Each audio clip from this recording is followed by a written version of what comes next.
ఏ ధైర్యంతో ఈ విషయాలను మీరు మాట్లాడుతున్నారు? భారతదేశానికి చెందినటువంటి మతము అని ఏ మతం గురించి ఎప్పుడు మాట్లాడాలంటే భారతదేశానికి చెందిన మతం ఏదైనా ఉంటే అప్పుడు మాట్లాడాలి.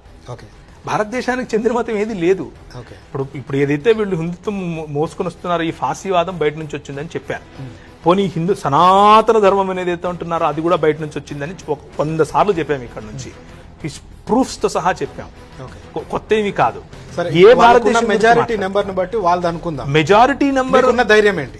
మెజారిటీ నెంబర్ ను బట్టి మాట్లాడితే మెజారిటీకి భయపడమని భారతీయ సంస్కృతి నాకు నేర్పలేదు. మెజారిటీకి భయపడమని నా పూర్వీకులు నాకు నేర్పలేదు. నా పూర్వీకులు మనకు ఎవరికైనా సరే భారతదేశంలో ఉన్న వారికి మన పూర్వీకులు ఏం నేర్ప కొన్ని వేల సంవత్సరాలుగా నిన్ను అనగదొక్కుతూనే వస్తున్నారు. నీకు మూతికి ముంత కట్టారు, ముడ్డుకు ఒక చీపురు కట్టారు, తిప్పారు.